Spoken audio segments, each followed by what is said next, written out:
Bonjour à toutes et à tous, je suis Eddy et vous écoutez un nouvel épisode du Brand Podcast. Pour toutes les personnes qui écoutent le podcast depuis maintenant un peu plus d'un an, je tenais à m'excuser parce que c'est l'absence, je pense, la plus longue que j'ai fait depuis un petit moment. Là, je suis un poil rouillé et c'était pas un break entre les saisons. Vous le savez, habituellement, je fais des breaks d'un mois entre chaque saison, mais là, c'était juste un break parce que j'en avais besoin. Voilà, vous savez, je suis étudiant en parallèle du podcast et donc du coup, j'ai des partiels. Donc normalement, à l'heure où vous écoutez ce podcast, mes partiels sont maintenant terminés, donc je vais pouvoir me remettre à faire des podcasts pour votre plus grand plaisir chaque semaine. Mais il y a eu un petit break entre plein d'épisodes solo où je vous parlais de la nouvelle image de marque, des nouvelles missions, etc. D'ailleurs, pour toutes les personnes qui écouteraient le podcast pour la première fois, le Brand Podcast est une émission qui a pour but de vous mettre en contact avec les meilleurs experts du marketing de notre génération afin de développer votre potentiel humain et business grâce à leurs histoires. Aujourd'hui, on a un épisode qui est très très spécial.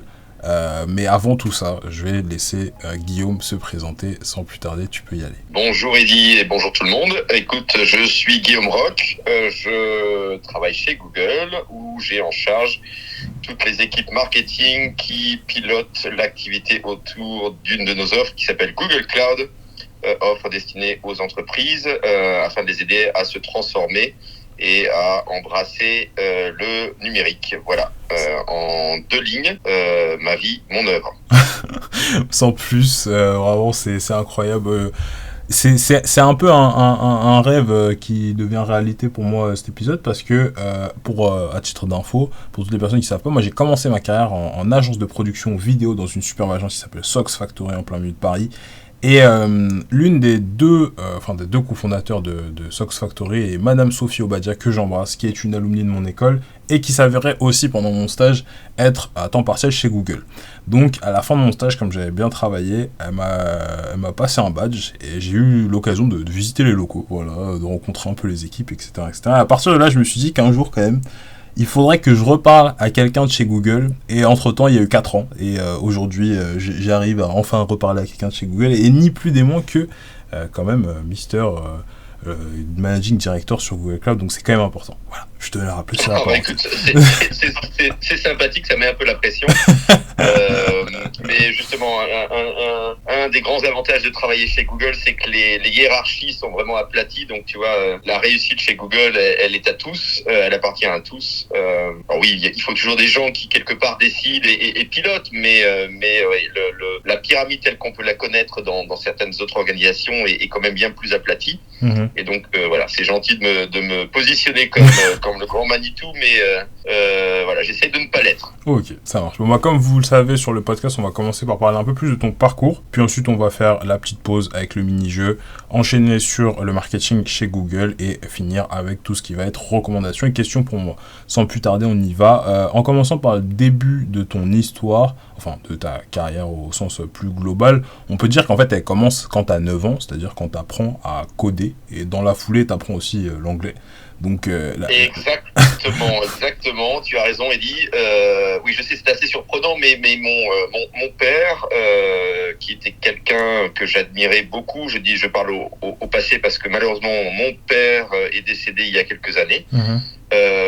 Mais mon père travaillait chez IBM, donc déjà un acteur de la technologie, en tout cas à l'époque où j'avais 9 ans, étant né en 1971, voilà, j'avais 9 ans au début des années 80. Mm-hmm.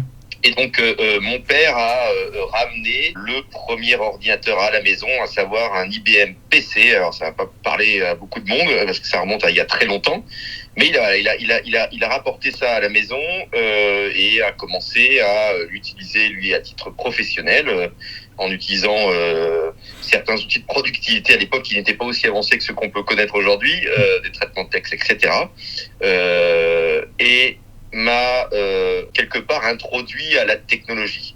C'est-à-dire que moi, émerveillé du haut de mes 9 ans, je le regardais taper sur un clavier, voir des choses s'afficher sur un écran. Alors ça paraît complètement ridicule aujourd'hui, mais à l'époque, il faut savoir que voilà, l'ordinateur n'était pas aussi présent qu'il l'est aujourd'hui dans nos vies. Aujourd'hui, on a tous un ordinateur dans la poche. À l'époque, ça n'existait pas. Les administrations fonctionnaient sans ordinateur et l'ordinateur n'existait quasiment pas. Ou alors, il commençait à apparaître ici ou là. On avait des Apple II qui commençaient à émerger. On avait d'autres technologies, d'autres ordinateurs qui commençaient à arriver, mais c'était vraiment très très anecdotique. Et donc lui, il a apporté cet ordinateur à la maison, et moi, du haut de mes 9 ans, j'ai été émerveillé par la possibilité, à travers de cet outil, de créer. Alors soit de créer du texte, ça paraît complètement idiot de se dire on va créer du texte, bon, ok. Mais là encore, du haut de mes 9 ans à l'époque, c'était absolument magique. De pouvoir l'imprimer ensuite sur une imprimante qui faisait un boucan pas possible, c'était pour moi absolument magique. Et donc très vite, il a commencé à m'introduire à ce qu'était l'ordinateur, à ce que ça permettait de faire. Et ayant lui-même un parcours d'ingénieur, lui-même étant féru de technologie, il a commencé à m'expliquer, pour faire un traitement de texte, il faut faire de la programmation qui permette de faire comprendre à l'ordinateur ce que l'on veut faire et, par exemple, de traduire l'appui sur une touche en un caractère qui ensuite s'affichera sur un écran et donnera lieu à un texte que l'on pourra ensuite sauvegarder ou imprimer et poursuivre plus tard si l'on le souhaite. Et j'ai trouvé ça absolument fascinant. Et déjà à l'époque, on pouvait trouver des jeux sur un ordinateur comme l'IBM PC. Alors des jeux très basiques, hein, c'était des jeux du genre ping-pong, etc. Mais là encore, ça m'a passionné. Je me suis dit, mais c'est incroyable, on peut donc développer des choses comme ça assez facilement. Et très vite, je me suis mis à apprendre à programmer, alors avec des langages assez basiques, et c'est le cas de le dire, puisque ces langages s'appelaient justement le basique, pour essayer de comprendre comment manipuler justement ces pixels à l'écran, faire que lorsque l'on rencontrait une petite barre, et la balle en question puisse rebondir et repartir dans l'autre sens. Et donc ça m'a fait découvrir plein de choses. Ça m'a fait découvrir une certaine structuration de la pensée. Ça m'a fait découvrir une nouvelle langue, l'anglais, puisque mon père m'a expliqué que les mots du basique voulaient dire des choses. En fait, ça avait un sens qui c'était une langue étrangère qui était donc l'anglais, et que ça avait un sens, et que lorsqu'on disait print, ça voulait dire imprimer, et que ça pouvait imprimer soit sur l'écran, soit sur une imprimante, etc., etc. Donc j'ai à la fois appris à structurer ma pensée, mais appris aussi un langage, quelques mots en tout cas au début. Après, j'en apprenne beaucoup plus au fur et à mesure de mon apprentissage et au fur et à mesure que j'ai commencé à apprendre des langages qui étaient plus complexes que le premier langage que j'ai appris, qui était le basique, et qui m'a permis de faire des petits jeux très rapidement et être très fier de ce que je pouvais créer. D'autant plus que moi, j'étais très créatif à l'époque. J'adorais dessiner. Lorsque j'étais tout petit, mon rêve était de devenir dessinateur, ce que je ne suis pas devenu. Et donc, je me suis très vite tourné vers l'ordinateur comme un moyen de créativité, donc créer des jeux, de dessiner des petits personnages que je pouvais animer ensuite et leur faire ce que je souhaitais sur la base d'un certain nombre d'instructions que je donnais à l'ordinateur. Tout ça, pour moi, était un monde absolument merveilleux et fantastique que je découvrais tel un explorateur en pleine forêt vierge. Ouais.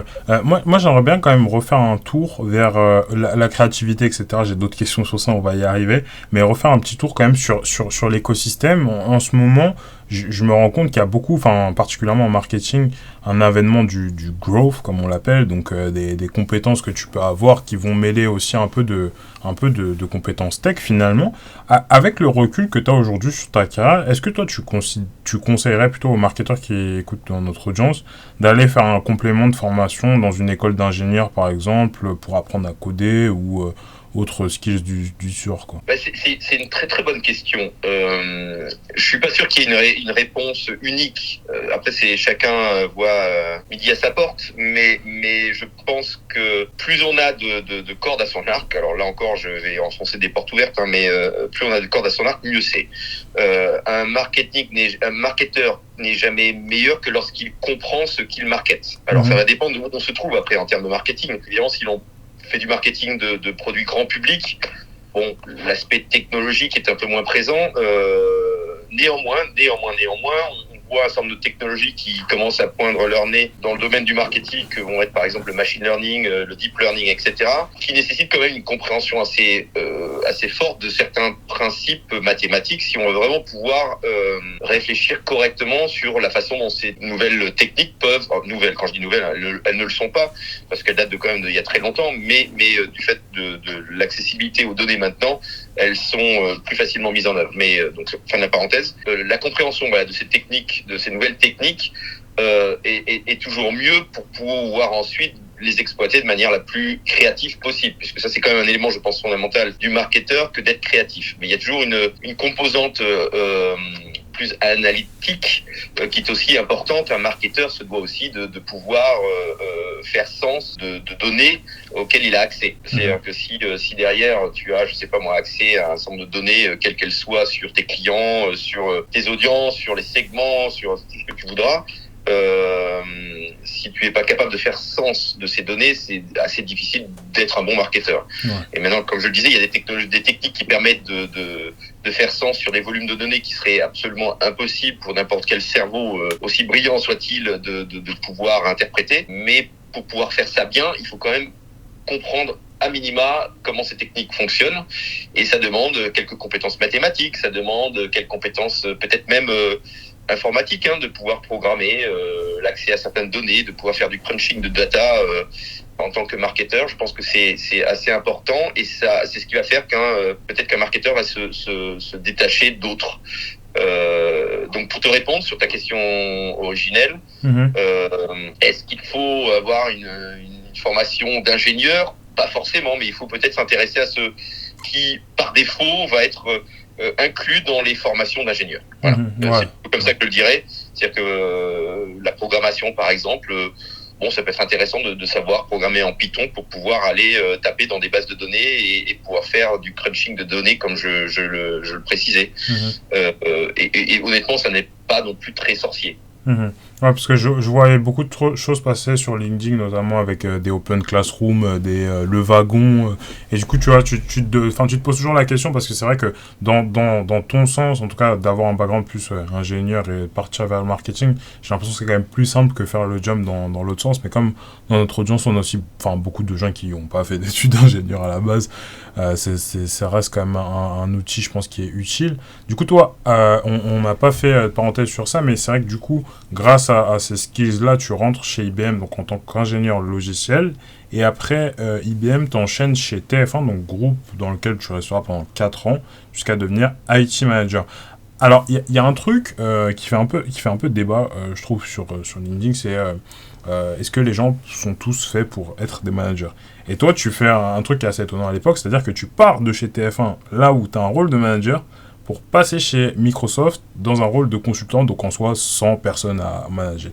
Est-ce que tu peux nous expliquer qu'est-ce qui motivait ton choix à l'époque? Alors déjà, il y a une chose qui a été une chance pour moi, c'est que très tôt dans ma carrière, j'ai eu la chance d'avoir des managers, justement, des chefs, des boss absolument admirables. Pas des chefs haillons, pas des petits chefs qui essayent d'exprimer un pouvoir qui ne peuvent exprimer que par la contrainte ou que par le micromanagement.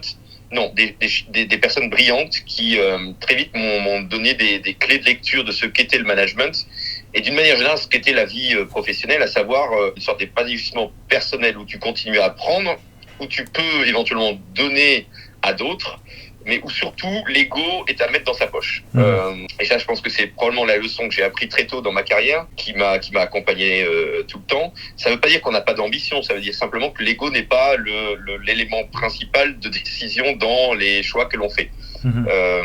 Et donc, lorsque, par exemple, tu mentionnais, lorsque je bossais chez TF1, donc effectivement, je manageais des équipes, des ingénieurs qui développaient des applications pour la direction qui, entre autres, gérait l'information chez TF1, donc la direction de l'information, donc les journalistes, etc. Donc, on développait des applications, mais qui, à l'époque, étaient assez innovantes, puisqu'on développait des applications qui sont très proches ou qui étaient très proches de ce qu'est aujourd'hui YouTube. La possibilité de visualiser des vidéos sur un ordinateur à l'époque, il n'était pas capable, par exemple, de lire ces vidéos sans avoir de matériel pour l'aider, parce que les processeurs n'étaient pas suffisamment puissants.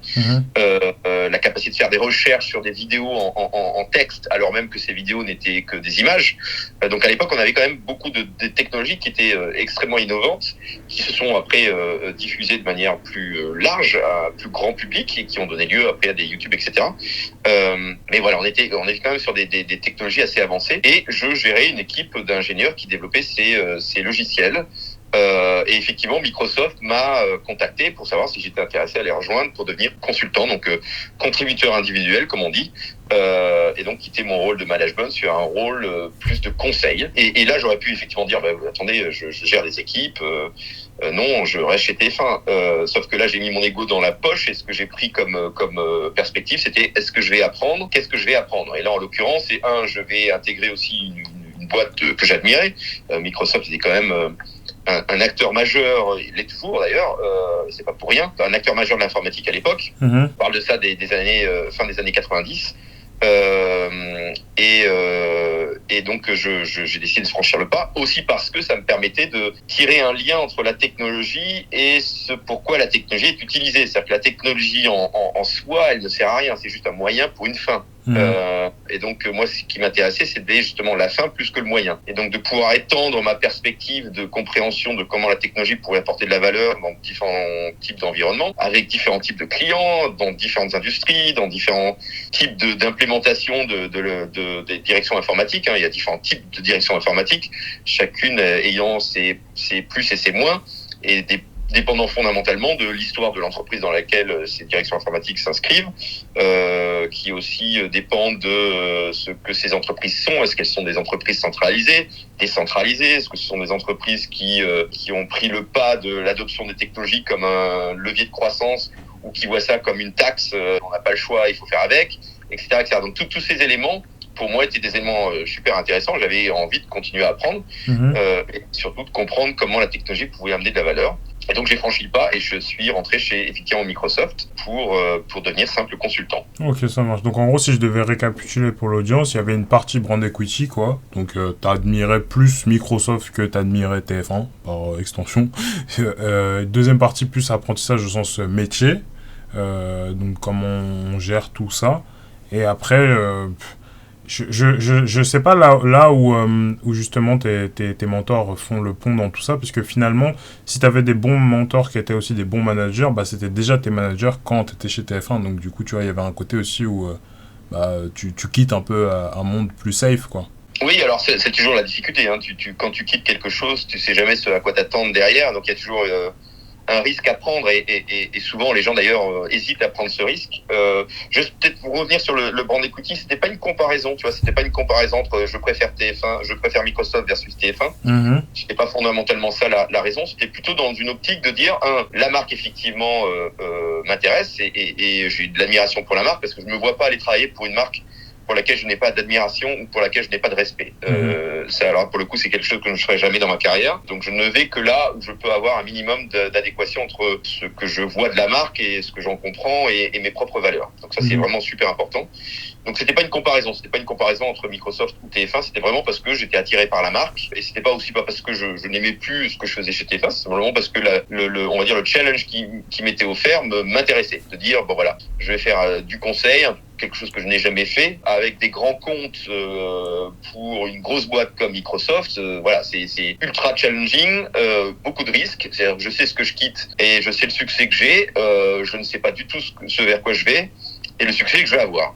Donc gros risque, mais c'est comme partout dans la vie, hein, sans risque, pas de bénéfice.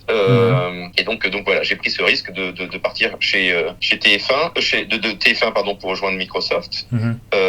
Et là encore, c'est la force d'avoir de bons mentors ou de bons managers, de comprendre ça. C'est à aucun moment mes managers ne m'ont reproché de partir. Au contraire, ils m'ont dit bah voilà, si c'est ce que tu veux faire, écoute, c'est très bien, et puis vas-y, fonce. Et j'ai gardé donc de très bonnes relations avec ces personnes qui, je te l'ai dit, m'ont inculqué des valeurs qui étaient fondamentales, je pense, pour une carrière, et entre autres un élément fondamental qui est mettre son ego dans la poche. Ok, ça marche. Donc ouais, c'est plus le côté laisser évoluer les bons profils, même si ça veut dire aussi les laisser partir. Parfaitement. Exactement. C'est comme les parents, hein. À un moment donné, il faut laisser partir les enfants de la maison. Bon, du coup, si je reprends avec mes questions, puisque le temps file, si je dis GAFAM à mon audience, ça va forcément leur dire quelque chose. Donc, Google, Apple, Facebook, Amazon et Microsoft. Toi, tu as eu la chance de quand même travailler pour 2 des 5, donc c'est quand même une petite performance. On va commencer par parler de Microsoft, parce qu'on est déjà dans le sujet.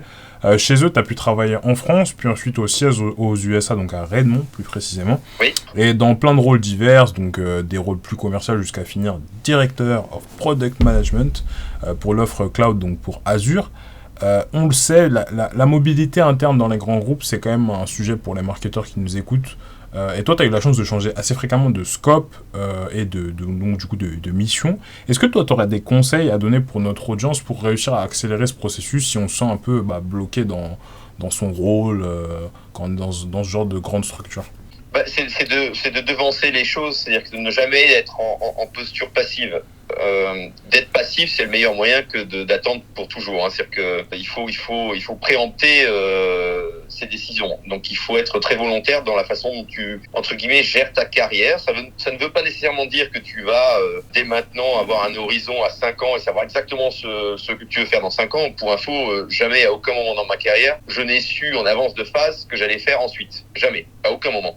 En revanche, j'ai su saisir les opportunités. C'est-à-dire qu'à tout moment, je gardais un œil intéressé sur ce qui pouvait se faire, arriver, et surtout, je créais un réseau qui permettait justement d'avoir cette visibilité. C'est-à-dire que je pense que comme dans la vie, en entreprise, il faut savoir se créer son réseau, et de ce réseau viennent les opportunités, et il faut savoir saisir ensuite ces opportunités et prendre les risques qui y sont associés. C'est-à-dire qu'il est toujours difficile de quitter une zone de confort, et d'ailleurs ça n'est pas fait pour tout le monde. Certaines personnes préfèrent rester ad vitam aeternam dans un rôle, dans un job, et ça pour de multiples années, et très bien, pas de jugement de valeur. D'autres préfèrent effectivement faire autre chose, mais dans les deux cas, il faut être très proactif. C'est-à-dire qu'il ne faut pas laisser la vie vous dicter, qu'elle soit professionnelle ou personnelle. D'ailleurs, vous dicter les prochaines étapes.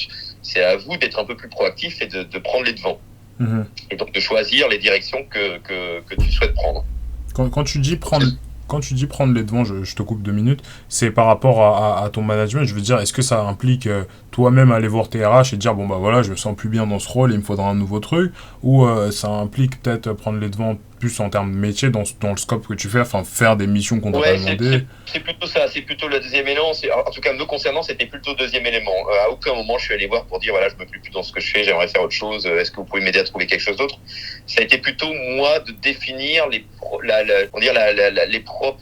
dimensions dans lesquelles je venais m'inscrire, c'est de créer mon propre job presque. Donc par exemple, quand je faisais du conseil chez Microsoft, à un moment donné, j'ai commencé à développer des approches qui permettaient de démontrer la valeur que pouvaient amener des technologies chez un client. Alors, démontrer la valeur, ça veut dire quoi? C'est réduire les coûts ou alors améliorer le bottom line, etc. Donc, c'était vraiment de pouvoir chiffrer ce que pouvait être l'apport des technologies dans un environnement métier. Donc, j'ai créé une approche. Cette approche, je l'ai d'ailleurs mis en œuvre pour mon propre conseil. Et puis, ça a commencé à fonctionner très bien. Donc, j'en ai fait une abstraction pour pouvoir la mettre à disposition d'autres consultants. Et puis ça a marché extrêmement bien jusqu'au moment où j'ai proposé éventuellement de l'amener sur un périmètre plus large. Donc ça a été la France dans un premier temps, puis ensuite l'Europe.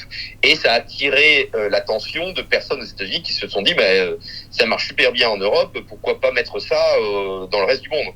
Et donc ils m'ont proposé un job qui consistait à prendre cette approche que moi-même j'avais développée et à la mettre en œuvre dans le reste du monde. Donc voilà, c'est pour ça que je dis qu'il faut être proactif. J'ai créé quelque part l'opportunité qui ensuite m'a été donnée. C'est-à-dire qu'elle n'est pas venue toute seule. C'est-à-dire que j'aurais pu très bien avoir ce framework et décider d'en faire que mon framework à moi, que je garde pour moi parce que c'est ma sauce secrète pour réussir mes projets.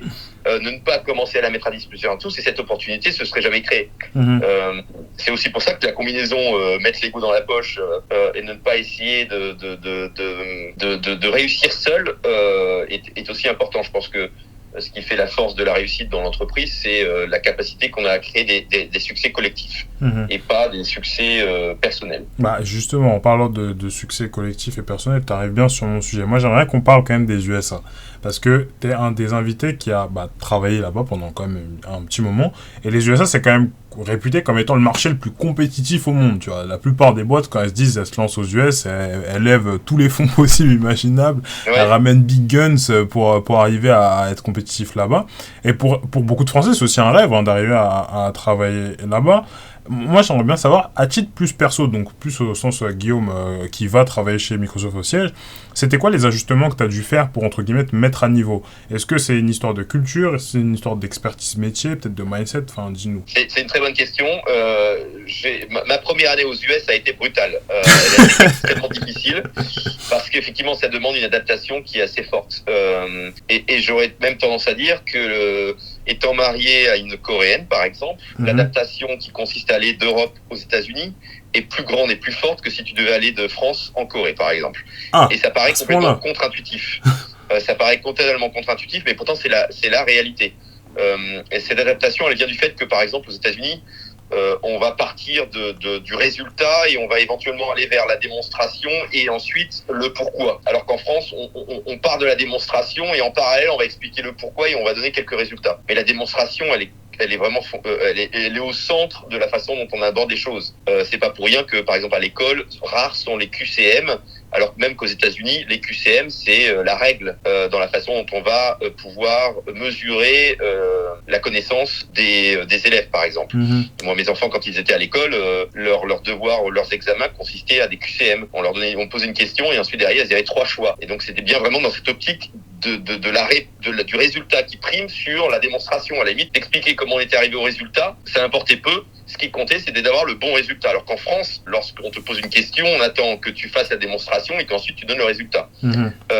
Et donc cette différence fondamentale, elle apparaît partout. Lorsque tu fais une présentation, tu présentes les résultats d'abord. Et s'il y a des questions sur comment tu es arrivé au résultat, tu y réponds. Mais à aucun moment, tu vas expliquer la façon dont tu es arrivé au résultat et ensuite donner le résultat. Or, moi, avec ma culture à la française, c'est comme ça que j'abordais les sujets. Et donc, je me suis pris beaucoup de claques au tout début de personnes qui perdaient patience avec ma façon d'aborder les sujets ou ma façon d'amener des projets aux US.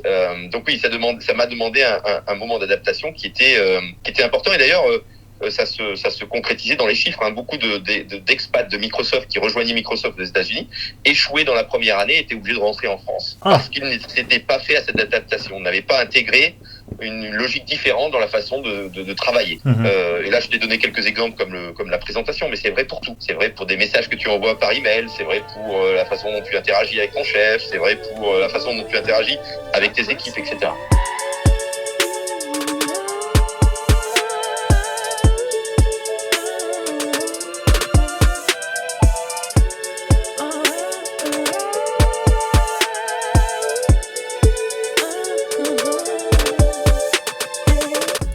Ok, parfaitement clair. Tu me disais du coup dans la préparation de cet épisode, tu l'as un peu aussi rappelé au début, tu vois, quand tu étais petit, tu voulais du coup être dessinateur, donc c'est un point commun avec le métier de CMO parce que y a de la créativité qui est impliquée. Toi, tu as un moment de ta carrière, tu rejoins Salesforce, donc où tu finiras par un job de VP marketing, donc c'est le CMO sur la zone IMIA. Et c'est malgré le fait qu'effectivement c'est assez impressionnant de te voir sur scène avec Marc Benioff, parce que j'ai retrouvé quand même une vidéo assez incroyable d'une keynote avec Marc Benioff. Donc pour toutes les personnes qui ne savent pas, Marc Benioff étant le DG de Salesforce, il y a quand même un point moi qui me gratte la tête, c'est quand on est directeur dans l'une des boîtes les plus puissantes au monde, CF, Microsoft, GAFAM et compagnie, et qu'on est déjà au siège, donc finalement c'est un peu le rêve américain, enfin le rêve français-américain, il y a l'interrogation de pourquoi aller vers Salesforce. Pourquoi revient-on en France? Exactement. Pour un job qui pourrait être perçu par certains comme moins important. Alors déjà premier élément, c'est que je mets aucune échelle de valeur de job à job. C'est-à-dire qu'il n'y a pas un job plus important ou moins important que l'autre. C'est-à-dire que je ne vais pas dire, par exemple, que mon job, quand j'étais consultant chez Microsoft, était moins important ou moins intéressant que le job que j'ai eu quand j'étais CMO chez Salesforce pour la zone Europe, Moyen-Orient et Afrique, ou moins important que celui que j'avais en tant que responsable du product management de Azure chez Microsoft pour le monde. Je ne mets pas ces échelles de valeur parce que de faire ça, c'est le meilleur moyen de se limiter.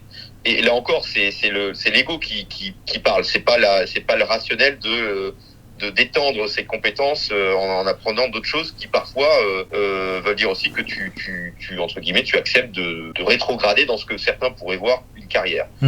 Et donc pour te répondre, la raison en fait pour laquelle je suis parti des États-Unis, je suis rentré en France, elle est simple et c'est un accident de la vie. C'est-à-dire que j'ai divorcé aux États-Unis, mon ex-femme est rentrée en France avec mes enfants et pour moi d'être éloigné de mes enfants, de ne pas être à côté de mes enfants était hors de question. Et donc j'ai laissé ce poste effectivement qui était un poste important.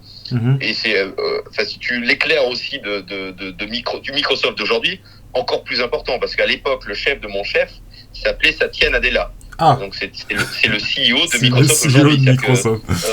La personne avec qui je bossais tous les jours, qui s'appelle Scott Guthrie, qui était à l'époque en charge de l'ingénierie de Azure, et maintenant le numéro 2 de Microsoft, et reporte directement à Satya Nadella.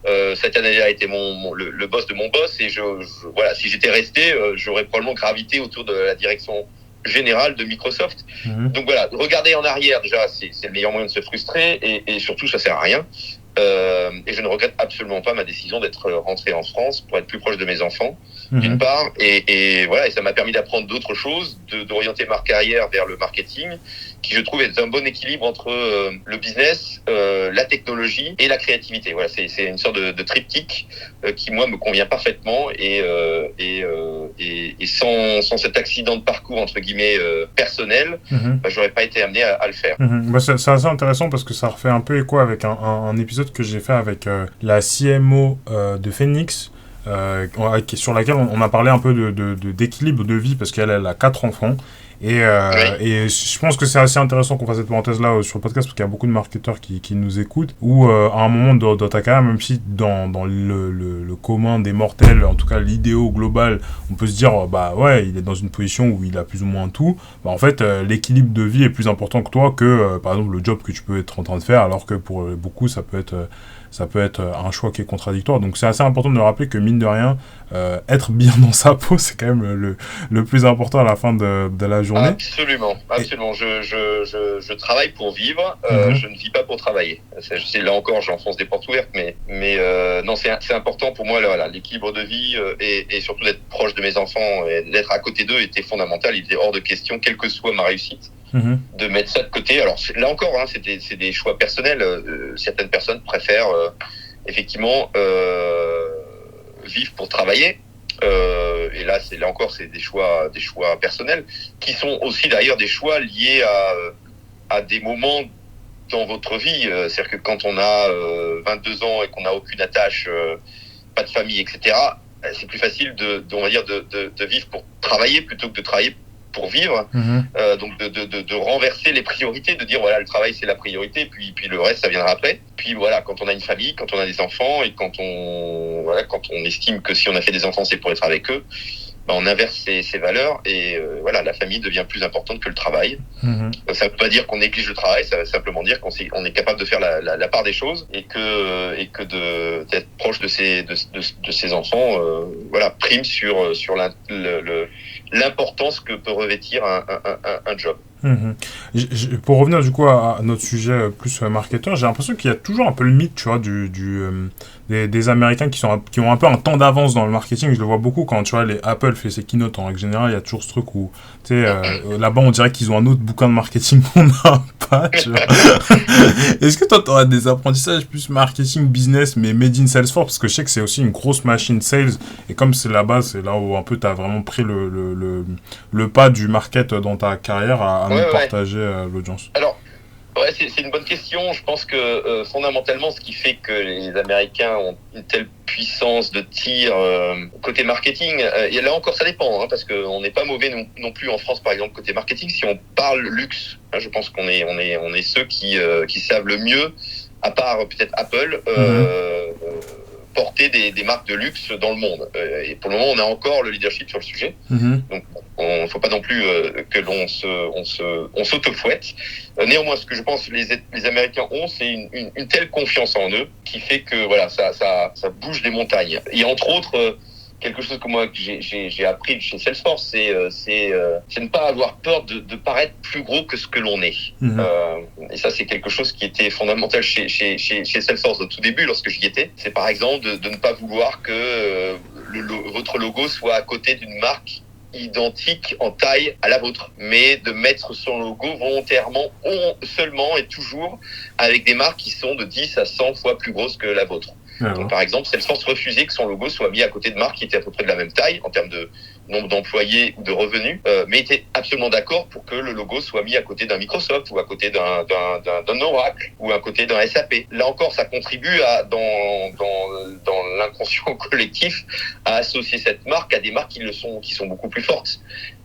Et donc quelque part à monter la marque sur le même podium que ces autres marques qui sont plus présentes, qui sont plus grosses, qui sont plus fortes. Donc ça c'est par exemple et je pense que c'est cette confiance qui est inculquée d'ailleurs dès le plus jeune âge aux Américains qui fait qu'il y a cette logique de positionnement que voilà en France où on est un pays plus d'ingénieurs, plus tu vois de d'introspection, on va attendre qu'on soit arrivé au niveau d'un Microsoft pour dire bon voilà on se met à côté. Ouais, c'est vraiment et voilà et ce manque non pas forcément d'ambition mais cette culture de Descartes qui consiste à être très cartésien fait parfois que ça pèse sur notre capacité à pouvoir lutter face à des marques plus américaines qui elles n'ont aucune honte à essayer de paraître plus grandes, plus fortes qu'elles ne le sont. Et c'est ce qui donne parfois des innovations auxquelles nous on hésite à faire parce qu'on a un peu honte, tu vois, on se dit oh là là, non mais on peut pas dire ça, ça va pas. On n'est pas encore là. Si, il faut pas hésiter. Okay. Alors, je sais pas si je réponds à ta question, mais... Non, mais c'est parfaitement clair. En vrai, je pense que déjà, la question de la confiance vis-à-vis de comment tu positionnes tes agissements, parce que c'est des agissements, enfin, on fait plein de trucs bien en France, je pense que c'est juste une histoire de positionnement. C'est un sujet qui est pas mal important. Moi, j'aimerais du coup clôturer la partie sur ton parcours en abordant un peu plus sur le côté un peu plus formation. Ça fait plus de 30 ans maintenant que tu opères dans la tech, t'as fait marketing, sales, product, consulting, enfin t'as touché à tout. Et du coup, moi, ma question, même avec l'ingénierie, c'est que maintenant, ta qualité de managing director, avec le climat digital qui est en constante évolution, on voit maintenant Web3, blockchain, NFT, etc. Comment est-ce que toi, tu fais à titre perso pour rester au niveau des nouvelles recrues qui arrivent tous les jours chez Google? C'est une bonne question. J'essaie de rester le plus éloigné possible des buzzwords. Dès qu'il y a un peu de buzz, généralement, j'essaie de créer un peu d'espace entre moi et le buzz. Parce que le buzz est rarement une réalité. C'est généralement on va dire des querelles de pouvoir de personnes qui essayent d'exister alors qu'elles sont un peu moins existantes ou de nouveaux gourous qui essayent de s'installer. Donc j'essaie de créer cette distance et surtout en ce qui concerne les technologies de me rappeler qu'il y a finalement 3 lois fondamentales qui on va dire dirige un peu les technologies et ça depuis 30 ans. Une qui est très connue, c'est la loi dite de Moore. Celle-là tout le monde la connaît et je vais pas revenir sur ce qu'est la loi de Moore, mais il y en a 2 autres qui sont tout autant importantes et c'est la combinaison de ces lois qui fait que l'on comprend et qu'on peut mieux appréhender les technologies et suivre les bonnes. Alors je m'explique. Quelles sont ces lois? Une loi qui est simple à comprendre, qui est la loi dite de Gilder. Alors il y a deux lois qui viennent complémenter la loi de Moore. Une loi qui s'appelle celle de Gilder et une loi qui s'appelle Metcalfe. Et ces 2 lois, elles sont très très simples à comprendre. L'une explique que, en gros, au-delà de la loi de Moore qui dit que la densité des transistors double tous les 2 ans et donc la puissance qui va avec aussi. La loi de Metcalfe, elle dit que la valeur d'un réseau est équivalente au nombre de ses utilisateurs connectés au système. Donc c'est assez intuitif en soi. Si on parle du téléphone, par exemple, plus il y a d'utilisateurs du téléphone, plus la valeur du réseau en tant que tel augmente. Et la loi de Gilder, elle explique que la bande passante croît au moins 3 fois plus vite que la puissance des ordinateurs. Et donc ça, si on combine ces 3 lois, la bande passante croît 3 fois plus vite que la puissance des ordinateurs, la puissance des ordinateurs double tous les 2 ans, et enfin, la valeur d'un réseau croît avec le nombre de ses nœuds. Si je simplifie, quand on combine ces 3-là, on arrive à avoir une lecture différente de la façon dont les technologies ont évolué. On arrive à savoir qu'effectivement les réseaux sociaux, ça allait devenir quelque chose de gros avant même que ça devienne gros. On arrive à comprendre que des YouTube, des Twitch, des TikTok vont devenir effectivement prédominants. On va comprendre que les moteurs de recherche sont critiques pour pouvoir naviguer justement dans l'abondance d'informations qui est liée sur la croissance de ces réseaux qui, évidemment, prennent de la valeur plus on rajoute de nœuds, mais complexifie la façon dont on peut trouver ensuite ces nœuds en question. Donc là, les moteurs de recherche, pareil, peuvent être compris à travers la lecture de ces trois lois. Et donc sur les technologies dont on entend parler maintenant, que sont le Web 3, la crypto-monnaie ou le blockchain en général, il faut se poser la question encore sur comment on peut lire ça à travers la lecture de ces trois lois. Pour moi, ce qui est intéressant dans le Web 3 et ce que je regarde aujourd'hui, c'est quelque part le moyen de renforcer la souveraineté individuelle. Le premier web tel qu'on l'a connu, c'était plutôt de la lecture, tu vois, on allait consulter une page web et puis ça s'arrêtait là. Le web 2, ça a été plutôt dans de la lecture et de l'écriture, non seulement on consultait, mais on allait ajouter de l'information.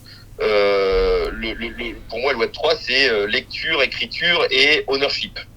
Donc c'est la capacité qu'on a à avoir une souveraineté des données et de maîtriser ses propres données. Si je simplifie, c'est la façon dont je le vois. Mais là encore, pour moi, c'est la conséquence de ces trois lois que j'ai citées, Moore, Gilder et Metcalfe, qui permettent de voir qu'effectivement, on va dans cette direction.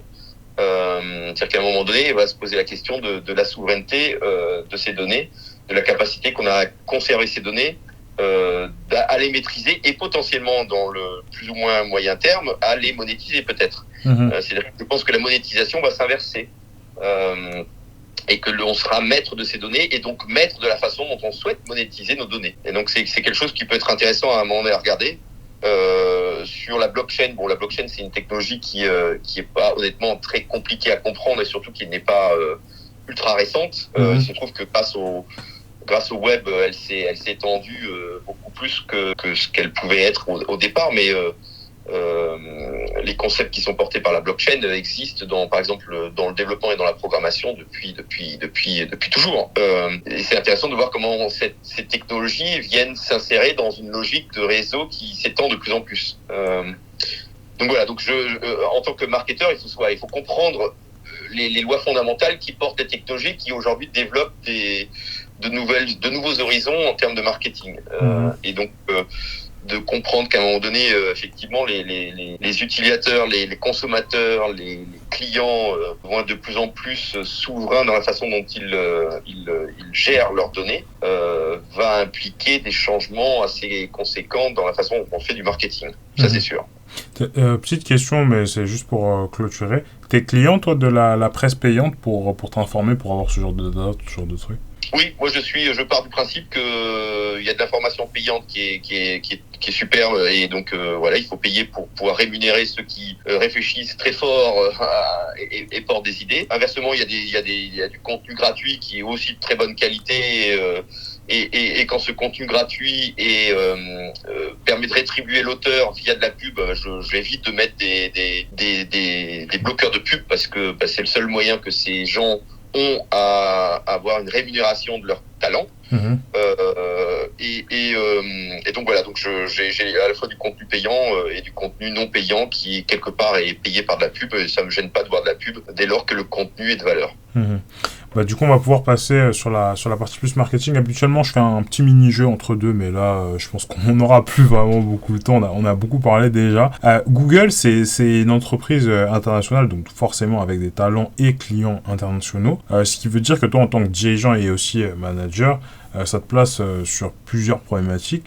Déjà, comment est-ce que toi, tu fais en sorte de recruter les meilleurs candidats internationaux? Et puis, dans un second temps, comment est-ce que tu fais pour bien gérer le mélange de culture et obtenir des opérations qui roulent, donc pas faire justement le scénario que tu m'expliquais avec Microsoft où les gens retournent en France après du coup.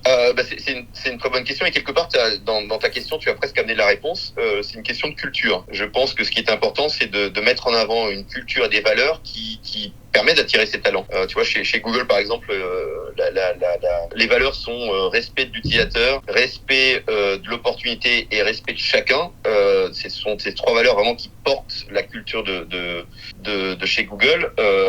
Et donc quand tu à travers tes entretiens, à travers la façon dont tu te positionnes toi-même, portes cette culture, forcément les gens à un moment donné vont être attirés par ce que tu portes toi-même. Je pense que c'est une question d'individu, c'est-à-dire qu'à un moment donné, les boîtes réussissent à attirer le talent si la somme des personnes qui représentent ces boîtes-là est elle-même représente ce à quoi les gens aspirent. C'est-à-dire si tu as une somme de gens qui sont absolument imbuvables, quelle que soit la valeur de ce que la boîte porte en termes de produits, elle n'arrivera jamais à attirer les bons talents. Et donc je pense que c'est ça, c'est une question pendant un temps, c'est une question d'hommes, c'est une question d'hommes avec un grand H, d'hommes et de femmes avec des petits H et petits F.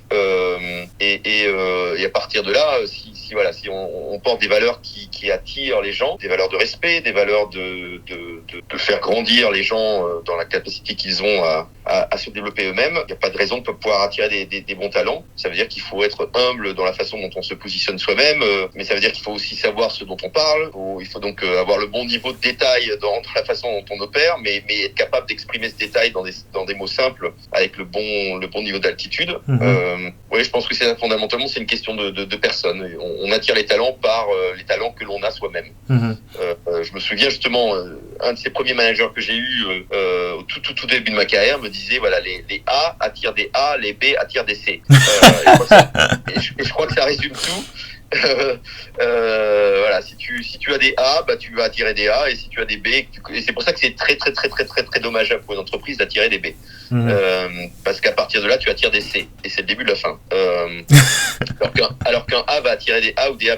Ok, je vois le délire. Moi, j'aimerais quand même revenir sur ça parce que, tu vois, mine de rien, tes talents qui sont A, qui sont déjà là et qui sont censés attirer d'autres A, ces talents-là, à tout moment, ils peuvent partir. Enfin, je veux dire, toi-même, t'as fait le changement Microsoft, Salesforce, Google. Donc, les gens peuvent faire le truc dans l'autre sens, tu vois. Qu'est-ce que vous mettez en place pour faire que les A initiales, ils partent pas dans une autre boîte, du coup? Il faut donner des opportunités de croissance dans leur propre carrière, donc leur donner des horizons, c'est la première chose. Généralement, ces A ont une soif d'apprendre qui est énorme, et donc il faut être capable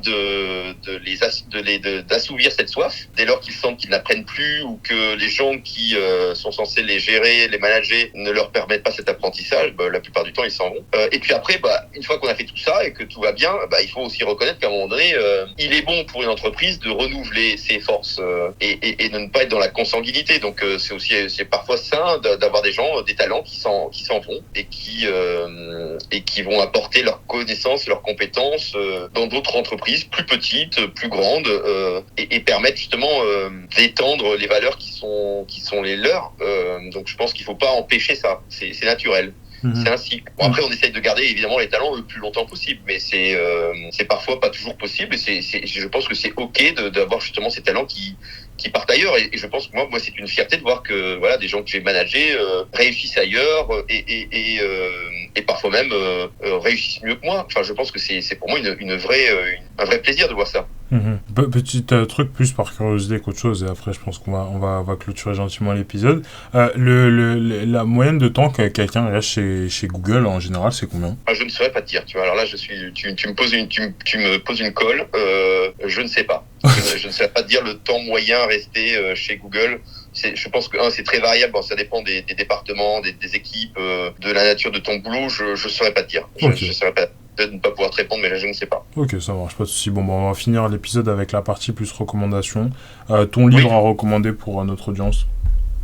Écoute, je suis actuellement en train de lire un livre qui s'appelle Lucrèce, la naissance des choses, qui est une édition bilingue qui a été établie par Bernard Combeau, qui est absolument formidable. Je suis un grand fan de philo. C'est un poète philosophe, donc pas uniquement philosophe. Donc ce qu'il porte dans la naissance des choses est absolument fondamental. Je pense que c'est toujours bon de revenir parfois aux fondamentaux. Et surtout, ce que j'apprécie, c'est que à une époque chez les Grecs, la philosophie c'était un art de compliquer les choses, de compliquer le monde. Pour finalement mieux le fuir au profit des idées. Or, moi, je suis quelqu'un ancré dans le réel, et je trouve que justement, ce qui est intéressant avec Lucrèce, c'est qu'il nous ramène au réel, et qu'il met cette philosophie au service du réel, ce que je trouve beaucoup plus intéressant, et surtout dans un monde qui est complexe comme le nôtre. Donc voilà, je conseille Lucrèce, La naissance des choses, édition bilingue établie par Bernard Combeau, avec la préface de Michel Onfray. Ça marche, il sera dans les notes de l'épisode pour toutes les personnes qui le cherchent. Dernière question pour clôturer cet épisode, sans plus tarder, Guillaume, quelle est ta question pour moi? Eh ben, écoute, ma question pour moi, elle est toute simple. Pourquoi avoir créé ce podcast, et qu'est-ce que finalement tu en attends? Tu vois, si dans quelques années, quand tu te retourneras en arrière, qu'est-ce que tu souhaiterais voir de ce podcast? Ce qui est assez particulier avec ce podcast, je l'ai déjà raconté sur d'autres épisodes, mais c'est que moi je l'ai créé en parallèle d'une aventure entrepreneuriale. En 3e année à l'école de management de Normandie, j'ai décidé de créer une boîte qui s'appelle Ingenio, qui n'existe plus maintenant. Et du coup, cette boîte, c'était une agence de marketing d'influence, de micro-influenceurs. Et j'ai fait ce podcast, je dirais, après 4 ou 5 mois avant lancer la boîte, parce que j'avais un souci de marque. En fait, je découvrais que dans le monde réel, les gens, s'ils te connaissent pas, ils te font pas confiance, tu vois. Et donc, du coup, ce qui se passait, c'est que, en fait, j'avais pas de moyen d'avoir des gens qui me faisaient confiance, parce que, la marque, c'était important, mais quand t'es petit, personne te fait confiance, comme tu disais, les A attirent les A, les B attirent des C, ouais. Sauf que quand t'es personne, t'es un C, t'essaies d'approcher des B, ils te disent, cherche quelqu'un d'autre, tu vois. Et donc, du coup, je me suis dit, ça pourrait être une bonne idée, en fait, d'avoir ce podcast où je parle de marque, tu vois, parce que moi, je me butais à ces sujets-là, j'en parlais tout le temps avec des influenceurs, et donc, du coup, je me suis dit, ça pourrait être intéressant d'avoir des directeurs marketing avec qui je parle de marque, donc vraiment des sujets plus centrés que autour du corporate, quoi. On parlait de positionnement, d'avis client, de noto, de brand equity, ce genre de trucs, mais que pendant 30 minutes, et c'était une manière pour moi de démontrer un peu l'expertise, quoi. Et très vite je me suis rendu compte que ça marchait bien, parce que quand tu dis que un de tes clients que t'as en call, que t'as fait un podcast avec le CEO de La La Lab et qui connaît très bien la marque parce que il a imprimé je sais pas quelle photo il y a pas très longtemps, tu vois, tout de suite il se dit c'est pas l'agence du coin non plus, tu vois. Long story short, ce qui s'est passé, c'est qu'au bout d'un moment je me suis rendu compte que le projet me correspondait plus vraiment, et du coup j'ai arrêté le projet, mais sauf que j'avais déjà commencé le podcast, j'en avais fait 4 ou 5 des épisodes, et je me suis dit c'est quand même dommage, t'as commencé ce truc là parce que il y avait l'agence et il fallait bien trouver un moyen de prouver l'expertise, mais maintenant c'est là, tu vois, et les invités avaient l'air de passer un bon moment, et les retours que j'en avais des gens qui écoutaient, c'était c'est plutôt cool, parler de sujets qui est sympa, c'est juste que c'est un peu relou parce que les invités, tu leur poses aucune question sur leur vie, tu poses que des questions sur le business, tu vois. Donc, moi, je me suis dit, écoute, ça a l'air de bien fonctionner. Moi, ce qui s'est passé, c'est qu'une fois que j'ai fini l'entrepreneuriat, je me suis rendu compte que c'est vrai que, mine de rien, quand t'es entrepreneur, tu rencontres des gens tout le temps, tu vois. T'es tout le temps en train d'essayer de rentrer en contact avec des gens que tu connais pas pour leur vendre un truc, etc. Et quand t'es étudiant, en fait, tu rencontres personne. c'est assez con, mais en fait, tu rencontres que tes profs et les gens que tu connais, et à la limite des gens que tu vois en soirée, mais tu rencontres pas de gens qui sont vraiment très éloignés de ton cercle social. Donc, finalement, le podcast, ça me permettait de faire un bon pont, de continuer à rencontrer des gens que j'avais envie de rencontrer. Et ça, c'est quand même important, parce que mine de rien, quand on est étudiant, on subit beaucoup les rencontres. Voilà, le mec était là, il était dans la même école, il était dans la même salle, donc voilà, on s'est rencontrés. Mais si je veux rencontrer un mec qui est à l'autre bout de la France, je peux pas. Tu vois. Et alors que là, du coup, il y avait une dynamique un peu plus de contrôle que j'aimais bien. Et puis surtout, moi, ça me permettait d'apprendre plein de trucs, quoi. En fait, très vite, en faisant quelques épisodes, je me suis rendu compte qu'il y avait un tas de sujets que je maîtrisais pas, qu'il y avait plein de secteurs dans lesquels on pouvait faire du marketing dont j'avais pas l'œil, parce que je passais pas le 3/4 de mes journées là-dedans, et qu'il y avait moyen d'apprendre des trucs intéressants. Donc ça, c'est pour le pourquoi, du coup, j'ai commencé. Et après, pourquoi je continue aujourd'hui et je m'arrête pas alors que ça me prend tous mes week-ends et que j'ai une alternance à côté, toujours les cours et compagnie. Pour plusieurs raisons. La première, c'est que déjà, comme je te disais, j'aime beaucoup rencontrer des gens, je trouve que c'est assez bien, et tout le monde parle beaucoup de réseau en école de commerce, mais très peu sont les gens qui construisent vraiment leur réseau. Et je me suis rendu compte qu'au-delà des épisodes de podcast, en règle générale, je sors toujours de ces moments-là avec une personne que j'ai rencontrée qui se rappelle maintenant que j'existe, et avec qui je peux avoir des conversations, et peut-être même faire d'autres projets, comme la conférence que j'ai organisée en décembre dernier, avec 5 de mes invités que j'embrasse. Le deuxième point, c'est aussi parce que moi j'aime bien faire des projets entrepreneuriaux. Et mine de rien, c'est vrai que même si je me fais kiffer au travail, je suis quand même dans une dynamique où voilà, je suis pas manager, c'est pas moi qui décide de tout, je suis pas en charge de tous les budgets, j'ai pas les décisions stratégiques sur ceci, sur cela. Et le Brand Podcast et plus généralement Brand Media, parce que ça a été rebrand, c'est un peu pour moi une occasion de faire ce truc-là, tu vois. C'est un peu la première boîte que j'ai créée en version moins de pression, tu vois. Parce que la vérité, c'est que c'est pas une entreprise, c'est un truc que je fais sur le côté, que si j'ai des partiels, je peux arrêter à tout moment et que personne va vraiment crier, et que ça me laisse la flexibilité de pouvoir tester des trucs et de construire le truc un peu comme si je faisais une boîte. Peut-être, qui sait, qu'un jour Brand Media, ce sera vraiment une boîte, donc on va produire des vraies émissions, des trucs stylés, et que ça va être fantastique. Mais pour l'instant, je me mets pas vraiment de pression. En fait, une des erreurs que j'ai eues avec Engineer, c'était que j'étais beaucoup impatient sur plein de trucs, tu vois. Dès qu'une séquence fonctionnait pas, il fallait en essayer une autre directement, enfin on laisse pas trop le temps aux choses. Et avec ce podcast, je me laisse un peu le temps. C'est pour ça que je fais des saisons, que j'essaie d'améliorer, que j'essaie d'avoir les avis des invités, de l'audience, etc. Parce que je me suis rendu compte qu'en fait, quand on est tranquille, quand on prend le temps de réfléchir, des fois des trucs fantastiques arrivent. Et c'est pour ça que je suis très content de t'avoir au téléphone aujourd'hui. Voilà, je trouve que ça fait un beau mot de la fin. T'es officiellement le premier épisode que je fais qui fait 1 heure. Voilà, c'est en format de 45 minutes habituellement. Mais je me suis dit que j'allais pas couper parce que d'habitude je coupe mes questions quand ça commence à être un peu trop long. Mais là je pense qu'il y a plein de trucs intéressants qu'on a dit dans cet épisode. Donc c'est pas grave, je vais couper les blancs, etc. Et ça devrait faire le travail. Pour toutes les personnes qui nous écoutent toujours après maintenant un peu plus de 58 minutes de podcast, n'hésitez pas comme toujours à le liker si vous le regardez sur YouTube, à vous abonner à la chaîne Brand Media sur YouTube qui diffuse des extraits, voilà, toute la semaine du podcast maintenant, à nous mettre 5 étoiles sur la plateforme de streaming type Apple Podcast, Spotify, ce genre de trucs, et à vous abonner pour ne rien rater de tous les épisodes. Le podcast est toujours disponible tous les lundis à 8h. C'était un plaisir de t'avoir sur le podcast, Guillaume, j'espère que tu as apprécié. Et merci. Merci, c'était vraiment super. Écoute, j'ai vraiment apprécié discuter avec toi et écoute, au plaisir de continuer cette conversation au travers d'autres projets peut-être. Ça marche. Et puis sur ce, pour toutes les personnes qui nous écoutent, moi je vous dis à la semaine prochaine. À bientôt.